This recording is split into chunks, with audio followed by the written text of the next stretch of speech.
educator for Excellence Boys Middle Academy underneath the Uncommon Schools Network. And standing ground on my former university. And never thought that years later I'll be coming back to this ground to march for justice. We've been tied since 1619, marching for justice. Today, as educators, family, parents, principals, CEOs, council members, we all come here today to stand against the injustice that has been taking place just alone these last few weeks. We stand for the injustices of a cop who put their knee on a black man who's age 46 for almost 9 minutes and expected him to survive. We stand against the injustices of Breonna Taylor, who was assassinated in her own home by 3 plainclothes officers. No warrant. We stand against the injustice of Ahmaud, who was just going sightseeing at a typical construction site and decided to jog down the street and was executed by 2 white males on camera. We stand against the injustices of Sandra Bland, who just got pulled over and ended up dead in a jail cell. We stand against the injustices of kids who do not have the opportunity to have technology during online learning because of what's happening in the neighborhood. Of how the NYPD has nearly a $6 billion budget, and yet the Department of Education is being drastically cut like never before. We stand today because we are marching. For my teachers, you know, there's the launch monitor in STEM. Today is that launch. Today is the talk. Today is the walk. Today is to be seen. Today is to be heard. But tomorrow starts the action. And we are tired of just waiting and protesting. It is time for action. It is time for organization. So, public schools, private charter is all here today with one mission, one sound, to stand up for justice for our students, because we all taught a George Floyd. We all taught to Breonna Taylor at one point. And it's time for us to take a stand for justice. All lives will not matter until Black lives matter. Until all lives matter, when all lives matter. It is time for police officers in Brownsville and East New York and Flatbush to look like us. We should be policing our own communities. It is time for a change. I'm calling on the mayor to please revisit the budget. Revisit the budget for DOE as drastic cuts are taking place as we speak. We didn't even begin to speak about the disparities of COVID-19 in Black and brown communities. It is time for us to make a change. Us as educators, principals, CEOs, and whoever background you come from today. When we leave this march today at City Hall Park, I want to know, what are we going to do beginning tomorrow? We cannot wait till September when schools open again, if it even opens. We cannot wait till 2021. The time is now. Action is already taking place across the world. And it starts here today with us in Brooklyn. Look at the power of what we did in 4 days. In 4 days. So imagine what we can do by December 31st, 2020. Imagine what we can do. So I want you to please give yourselves a round of applause for being here today and those who are here today. You can do better than that.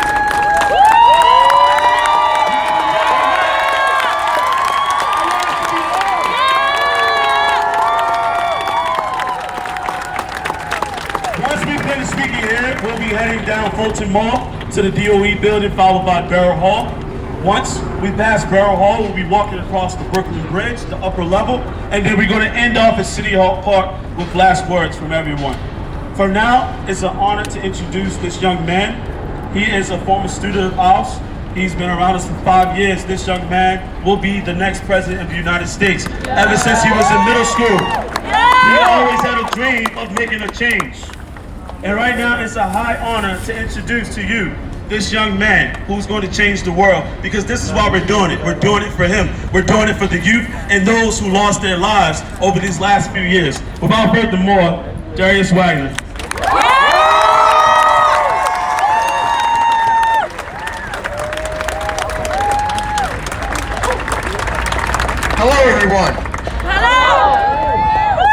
good day to be out here, isn't it? A powerful woman once said, speaking your truth is the most powerful tool we all have. That woman was Oprah. She embodies the definition of black excellence. She embodies the creed of a story that no matter where you start, you can always finish strong. When the first ships arrived on our shores 400 years ago, almost 401,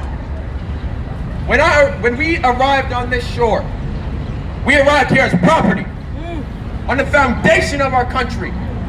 Black lives didn't matter.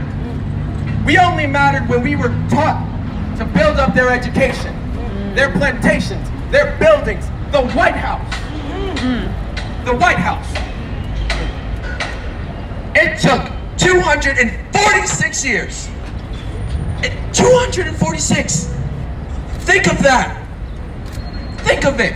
246 years until we declared a civil war for our right to be human. We weren't property, we were human. And it didn't even stop there. We threw our blood on the line in South Carolina, in Virginia. We threw our blood on the line for statues to still stand in our country today. Today. I'm angry. I am angry. When Abraham Lincoln was assassinated, Reconstruction slowed down.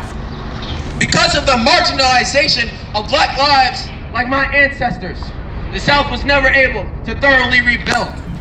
And yet, we do not know the stories of those who were slaughtered in their own homes for just wanting a piece of the American dream. It's a shame. We marched until 1965, 100 years later, to get a Civil Rights Act passed. The same terrorist organization that hung us from trees and gunned us in houses still live today. The same police officers that beat us with batons, hosed us with fire hydrants, and put their canine dog's teeth into our legs are still prominent today. 56 years. And no. It didn't end there. Racism is still thriving today. Look around you. And it doesn't even slow down there. The prospect of slavery continued during the war on drugs. It was never a war on drugs. It was a war on black people.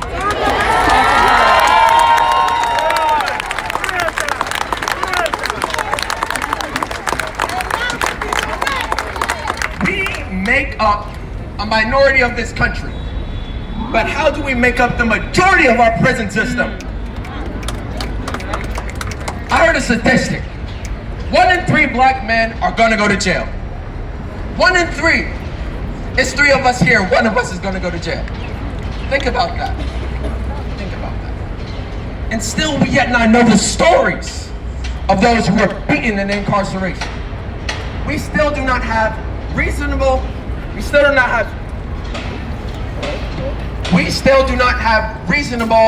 reinstitution in our prison system. They kick us to the curb when we leave the cell, but we wind up right back there.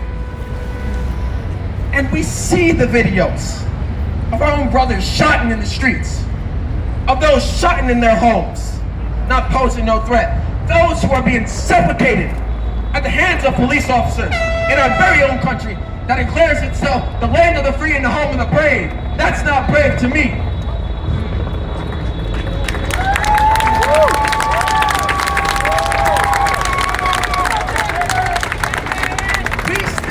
Know those stories, the untold stories, the untold those who were starving for 9 days straight in our prison system, the story of those that struggled with mental health but were thrown in a cage for the rest of their life. A life wasted. That could have been an innovator. He could have built our next space program. He could have developed these buildings you see rising here today. And we still don't know the stories of a daughter like George Floyd who's going to sit at the kitchen table and miss her father. We still don't know those stories or when she'll walk down that aisle and her father won't be beside her side. When she will see the video of what the pig did to her father. It's a shame what's happening in this country. It's a damn shame. And we and those don't understand the fear that lives within the black community from the police. We get stopped by a cop and we fear that that might be our last day on this earth. We get followed in malls because we look like criminals. It is illegal to be black in this country. And I'm sick and tired of it.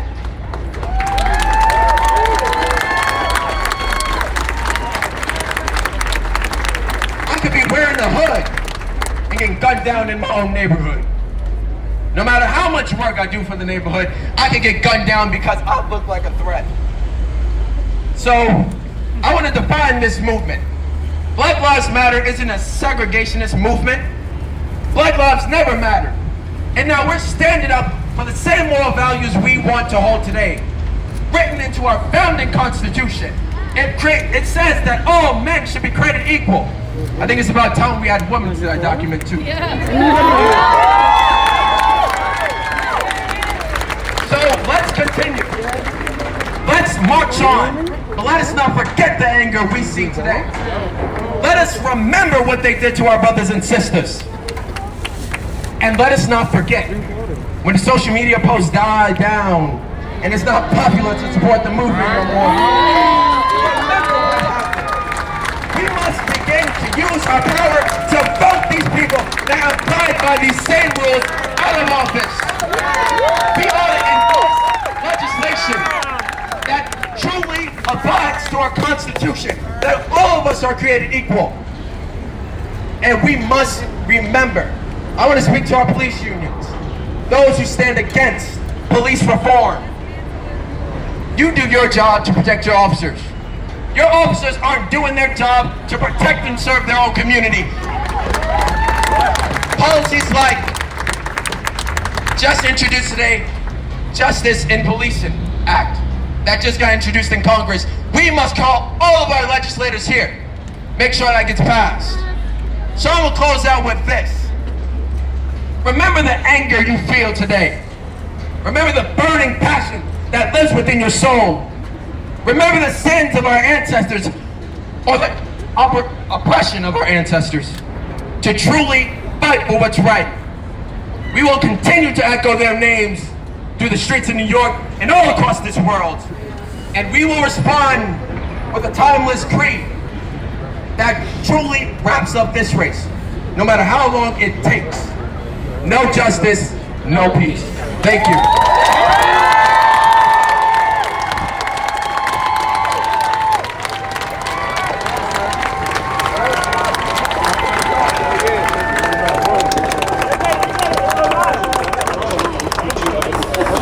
Good afternoon, everyone. That's a young man. I'm just like, Good afternoon, everyone. but I'm not surprised. My name He's been is like that Jocelyn ever Pena. since I he am an was. 8th grade math teacher at Excellence You got Boys. an amazing child on your And hands. I am one Young of man, the 'cause he's not a child co-founders anymore. of He's Educators always for been like Justice. that. He should be super proud. When I was 8 years old, I realized that there were educators that looked like me. When I was 10 years old, she was the one to wipe my tears off That's my his dad. cheeks because I was late to a graduation. Thank you, Miss Ari.